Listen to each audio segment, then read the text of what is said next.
Hello, welcome back. This is going to start a series of 10 episodes about inclusion in a horror writing, horror and weird fiction, and I hope it's not too divisive. I think it's important that this is spoken about, and genre fiction, especially horror, lends itself really well to this kind of discussion. So I want to start by saying horror and weird fiction are political. They've always been. The other isn't just a trope, it's our history. So this is the first episode. It's an introduction to a new series of 10 short videos, which I hope will address how exclusion limits the power of horror, and why an authentic representation and inclusion isn't optional, nor is it new, and it isn't just a box to tick that allows for a minimal and a reductive representation.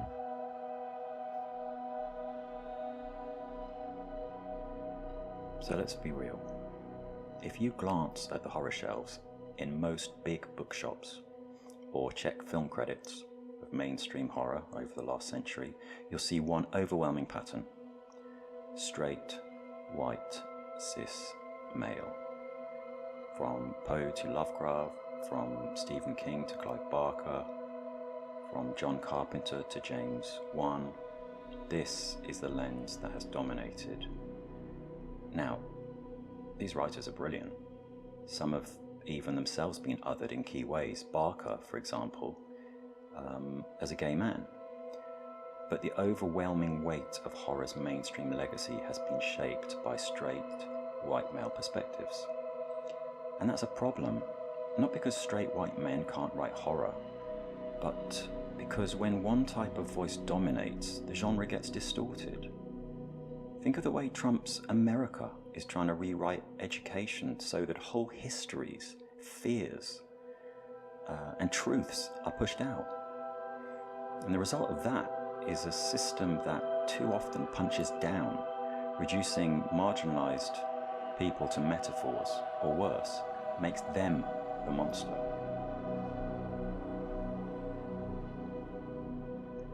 If you go back to the Gothic, which you can call horror's literary ancestor, we're told horror came from men like Poe. But it was women and queer people who helped shape the genre's core. Mary Shelley wrote Frankenstein. She was a teenage girl grieving a mother who died 11 days after giving birth to her, struggling with miscarriage, death of her children, and she was caught between genius men who overshadowed her. To me, the metaphor in Frankenstein is of exclusion, for loss, for the body rejected by society. Sheridan Le Fanu's Carmilla gives us queer vampires, or a queer vampire, long before the Hammer horror flicks or Dracula. It's a coded exploration of lesbian desire in a time when open queerness was criminalized. The Gothic was the literature of the marginalised, women trapped in houses they didn't own, queer longings hidden behind metaphor, poor characters destroyed by wealth and power. So what happened? Over time, horror's publishing gatekeepers and later film studios elevated the straight white male voice and flattened the radical roots of horror. And just remember what the demographic of those gatekeepers was, and to a large extent still is. What about disability? Horror's always been obsessed with bodies, with transformation, decay, difference, viscera, splatter. But here's the issue. Disabled bodies in horror have too often been shorthand for fear. I've even been guilty of this in my early writing. The scarred villain, the limping killer, the facial disfigurement that explains someone's evil, that their disability is justifiable cat's paw for evil. Well, that has consequences, because in the real world, disabled people, whether mental or physical, live under constant social suspicion, exclusion, and even violence. This can be systemic, regarding access to place and opportunities, or reactive, conscious exclusions because of fear and prejudice. Horror often explores what it feels like to be othered, to have your body feared, but too often it reinforces those fears instead. So be careful. As writers, we need to ensure our horror doesn't equate disability with monstrosity. So instead, ask why society treats disabled bodies as frightening. Think of narratives that center disabled characters as survivors, heroes even, and role models, not monsters.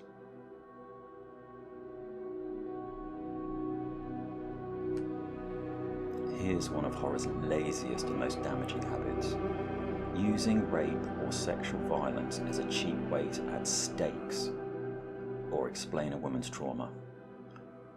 It's not just lazy writing, it's a reflection of systemic patriarchy, or ignorance at best.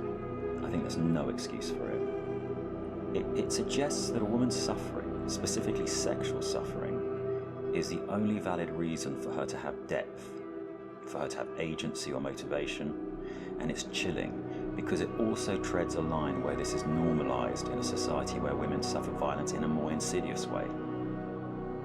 In May 2025, the British Journal of Criminology confirms domestic homicide is a gendered crime, and in 2022, approximately 48.8 thousand women and girls were killed globally by their intimate partner or family member. And whilst homicides are mostly committed against males by other men, women and girls are disproportionately impacted by homicidal violence in the home. And we see this all the time in slasher films, thrillers, novels. The final girl who survives because she's pure, the avenging woman who needs a rape backstory to justify her rage. Horror has to be better than that. Feminist horror is outstanding, but it's relegated to fringe or indie writing communities. For example, one of the best horrors in living memory, Australian writer and director Jennifer Kent's The Babadook, has left a massive impression on horror, as has Alice Lowe's Brick flick Revenge. Stories of Carmen Maria Machado and the awesome Tananarive Do ask deeper questions about gender, power, and fear without reducing women to victims or plot devices. So, when writing, ask yourself, am I relying on sexual violence because I haven't done the work of creating complex characters or real stakes? Moving on. What about cultural capital in the form of folklore? The monsters that come from global traditions. Aswang, the Wendigo, La Llorona, arise from histories of colonization, trauma, and survival. Too often, white writers have been tempted to pluck these creatures out of context, treating them like exotic props, and that's appropriation. And it's an erasure layered on erasure. White privilege can make us blind to this. It can lead to entitlement issues, letting us feel entitled to any story, any fear, any monster, without thinking about where it came from or who it belongs to. If you're inspired by a culture that's not your own, do the research, consult, collaborate, credit, compensate, or better yet, amplify the voices of authors from that culture who are telling their own stories. But aren't we horror authors? Weird fiction authors? If the huge church of the fantasy genre can spend so much energy and effort creating fully realized and original worlds and cultures, then why don't we? Create your own monster, as Jennifer Kent did with her own Babadook, as Michael McDowell with The Elementals. When straight, white, neurotypical men dominate horror, it not so subtly teaches kids and young people that the universal fears are their fears. Fear of the outsider, fear of the loss of status, when so many minorities are denied such status, fear of change to the hegemony, of difference, quite simply of anything that is other. That's why so much horror ends up with the same patterns: the immigrant as threat, the queer body as dangerous, the disabled body as villainous, the woman as a victim.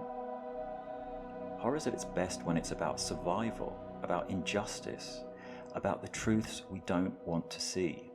And that means writers need to confront our own biases, our blind spots, our privilege. But change is happening. Writers like Tade Thompson, Victor Laval, Sylvia Moreno Garcia, Cassandra Cole, Hailey Piper, Tananarive Due, Stephen Graham Jones, all of them show what horror can be when publishers and authors stop centering just one kind of voice. But it's not enough to celebrate these authors as diverse additions, because that treats them like side dishes, and they're not. They're the main course horror's been starving for. If you want to write horror that's truly alive, ask yourself whose fears you're writing about. Examine who your monsters represent. Challenge yourself. Don't lean on lazy tropes, especially around gender, race, disability, or queerness. Listen, learn, and let inclusion change your horror. And on that, in terms of how you do your learning, be very careful. For example, it's not the duty of someone with Afro-Caribbean heritage to educate you. Don't ask black people what you should think, how you should behave, how you should implement your knowledge. It's your duty to get informed by your own research. Don't assume every minority has the same outlook as each other, and also be aware of intersectionality. Because horror is about survival, and none of us survives alone. So to end this intro, I want to remind everyone that horror isn't horror if it's only about the privileged. Horror is horror when it tells the truth about the world, when it helps us look at our fears and survive them. Next time, I'm going to explore folklore and urban legends as ethical blueprints for horror, and how to honor their cultural roots without exploitation. If this has resonated with you, please subscribe and comment, and let's build horror's diverse future together.